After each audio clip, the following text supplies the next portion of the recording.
Hello everybody, welcome back to another episode of CCT, where you can watch a relaxing coding video wherever you want. I got a new pen board and we could cancel out of that thing. Okay, so this one I did try and I did um, I kind of looked at the answer, kind of got it. There were a few technical difficulties. Okay, but let me explain the problem. So first the problem is we have two binary strings and we want to sum them and return a string. Notice how all of these are strings. Okay, so let's go to the board. So basically, let me explain what a binary sum does. So we have binary numbers like 0, 1, 1, 1, and like 1, 1, 0, 1. Okay, so if it's 0 plus 1 is 1, 1 plus 1 is 2, but since binary only has 2 digits, we're going to put down 0 and carry the 1. This is kind of like the same thing as doing like 998 or something, and then like 1. Decimal system only goes up to 10. Binary system, or it only has 10 digits. Binary system only has 2 digits, so 9 plus 1 is going to be 0, carry the 1, because we don't have a 10th digit. Similarly here, 1 plus 1 is, well, we can't put 2, so what we have to do is put a 0 and carry the 1. It's kind of crazy how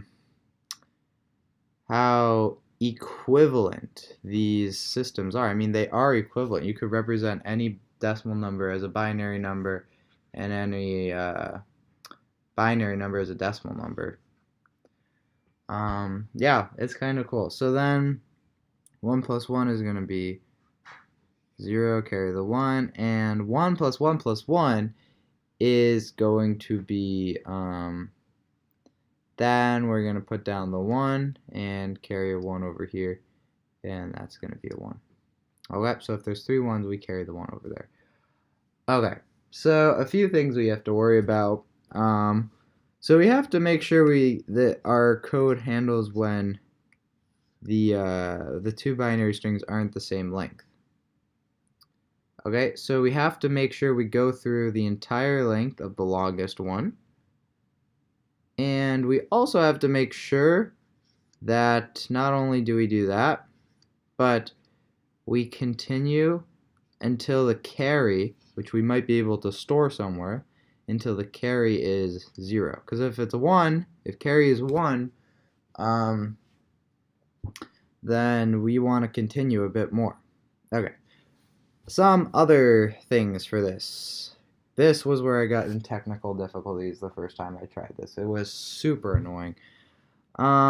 Let's just do, so character to integer.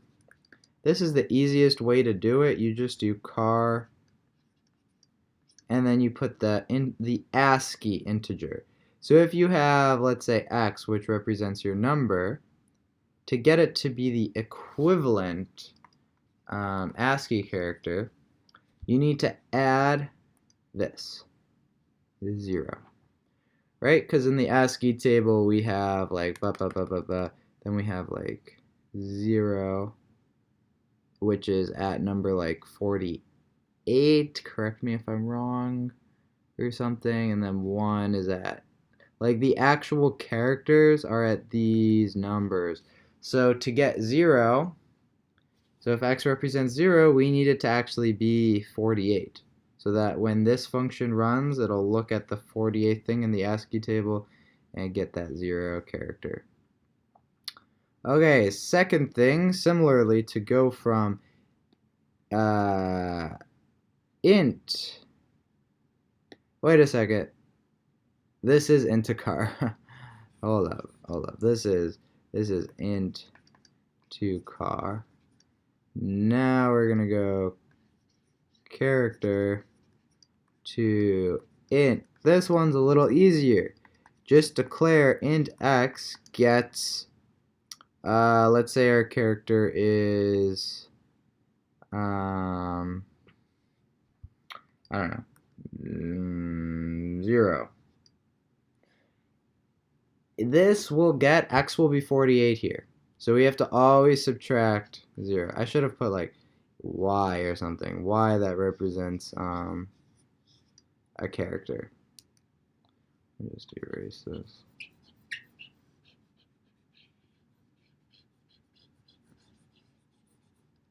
Okay. So so we have to convert it to a character. Sorry, to convert it into an integer, we take the character and just subtract it from the character 0, because this is implicit. I don't know if this is like, I don't know if you could do like char y equals 3. I'm not sure if this might be possible, but I didn't use this in my solution that I thought of before. Okay, so let's get back to the coding side. So we are definitely going to be starting off on the right side, right? Because we start off here. Okay, so let's do int I equals a dot length minus 1 and j equals b dot length minus 1. And then we could have an int carry, which could start off as 0. And I'm going to say while I is greater than 0, or j is greater than 0, or carry equals 1, then we do stuff. Then there's still something left to do. By the way, string s gets that. Okay. There is still stuff left to do, because that's there. However, so a clever way actually to get these two things to be the same length is to just add zeros here, right? That's basically doing the same thing. So we could say if we've gotten to the end of the string here, then just add a 0 to the top number. And I'll show you what I mean there. So let's say if okay, a at I sorry. If I is greater than or equal to 0, so if I is still in the game, then let's have something here. Int x, y. Okay. So x, actually they could both be set to 0, just to initialize stuff. Let's say x gets so if it's greater than 0, then we could do a at I. Okay, so this is a character and this is an int. So what did we say we have to do when we go from a character to an int? We have to subtract this, because right now this is like a number 48 or 49 or something. So we subtract 48 from it. Okay, and so else if it's not, if I is not greater than 0, it's going to be x is gonna equal 0. This is our little trick. So if it's still valid, we're gonna get it to be the number here. If it's not valid, like here, we're just gonna make x be 0. Okay, and then yeah, I'll think of where I want to increment this or decrement I later. Okay, so then I want to do the same thing with j. J is just similar, so b of j, and then this is going to be y is going to get that. And if j is finished, then it's just going to get 0. Okay, so now I'm going to have int sum is going to be the sum of y plus, so by the way, these are integers now. Y and x are both integers. I don't know why I wrote y plus x. And carry is also an integer. Okay, so that's the sum. So now I do have the ability to add this to the solution. So if the sum could only be 0, 1, 2, or 3. Okay, so it's going, so if it's 0, if the sum is 0, then we want to put back 0. If it's 1, we want to put a 1. If it's 2, we want to put a 0, right? Because you put 0 and carry the 1. And if it's 3, we would want to put a 1 and also carry the 1. So you could probably see that the number we're pushing back is going to be the sum mod 2. Okay. So let's do int digit equals sum mod 2. So that's going to be the number. And so actually maybe we want to turn this into a character. So car sum mod 2. And then I said to do car this to go from an int, so yeah, to an int to a character. We're going to need to add the 0 back. Right? We need to add it. Into car, we need to add that. Okay, so now we have the thing that we want to push back, right? It's sum mod 2. Goes in there. And now how do you push things back to the front? So if we have S and we want to push things to the back, we can do concatenation. S plus equals digit. So how could we add things to the front? This I was also having technical difficulties with before. I don't know why I couldn't think of it, but what I was thinking was like S dot insert, which is such a pain. Why would they make this so unfriendly? Then you have to do S dot begin, because it takes in a pointer and then digit. Wow, how ridiculous.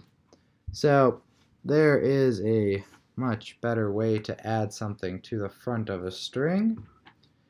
And that is, wait, let me see if I got this shortcut right. Hand, yes. There we go. Sorry, I just got this board. Okay. So what we could do is we could do S.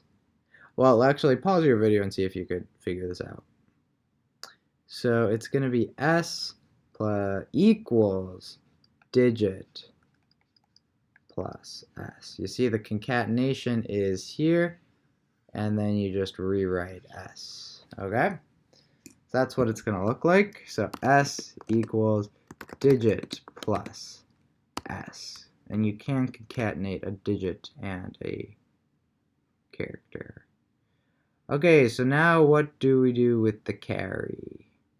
So carry is going to equal, well, let's see. If we got a sum of 0, our carry should be 0. If we got a sum of 1, our carry should be 0. If we got a sum of 2, our carry should be 1. And if we got a sum of 3, our carry should be 1. So if you could see, it would be our sum divided by 2. So I could do this in a little cooler notation. Okay. And then we have to do one more thing, which is I minus minus and j. Wait, actually, here's what we could do. We could put that in here. I minus minus, because we only need to minus it if it was greater than or equal to 0. And then same for here, we could do j minus minus. I mean, we technically could just always decrement them. That wouldn't hurt because we have this clause here. But it's, I guess, more work if we do it every time. Okay, last but not least, final step is to return something. So return and our string. Okay. Cross our fingers that this outputs something good. Damn. Okay.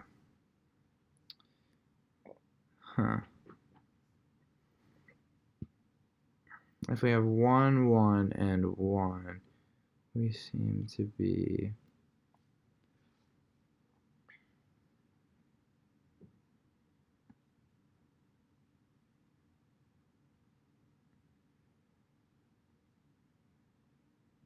We only decrement if it's greater than or equal to 0. Then we take this number and we take this number and... Okay, so let's see what's happening here. So we have 1 and 1. So they're both greater than or equal to 0. So they're both going to get 1, hopefully. And then they should be integers at this point because we subtracted 0. And the sum is going to be that plus the carry. So sum should equal 0 at this point. And then we have digit to push back is going to be so the sum should be 2, and then sum mod 2 should be 0 plus that. I just want to make sure this orders of operation is correct, so I'll put that around there. I mean, I doubt that's it. And then s is going to equal digit plus s. And then carry is going to be divided by 2. Huh. I mean... Okay, let's get rid of that. That was stupid there. I want to see what sum is at this point, you know?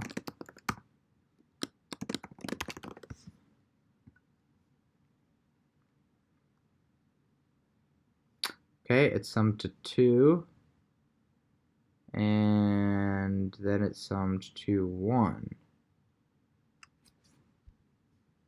So it summed to a 2.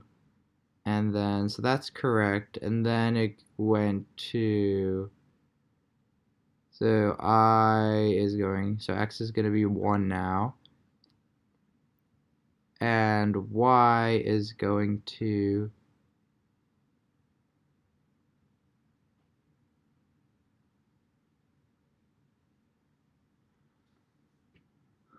Y is going to be 0, and then...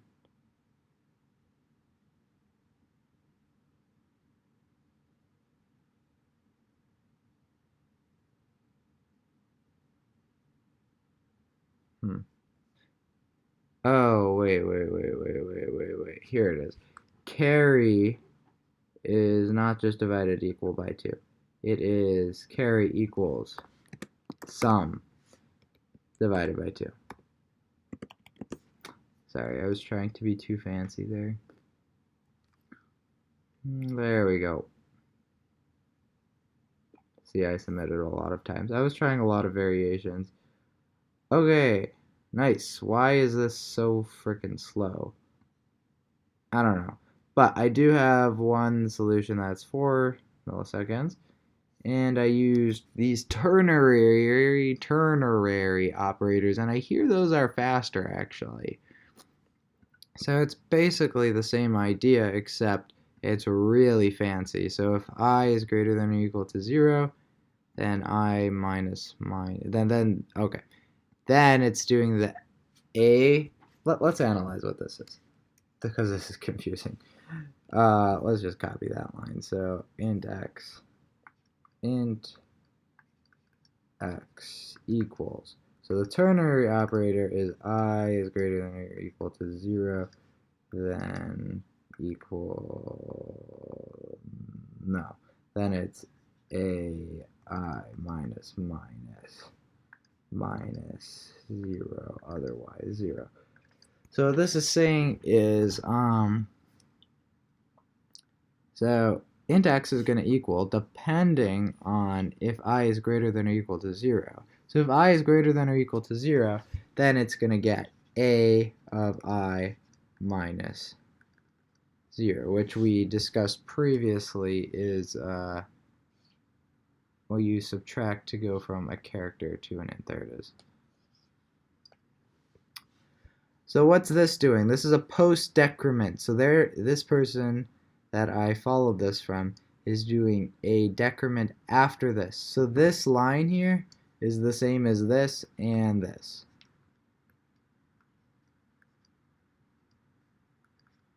Incredible. And then if I is less than 0, then it just gets 0, which is what we did also. But I think because of these ternary operators do make things faster, I think this might make things faster too. But the idea is the exact same. Get the sum, turn the sum into a character, and I did this in one step instead of getting digit and then that. Okay, well, there you have it. Thanks for tuning in. See ya.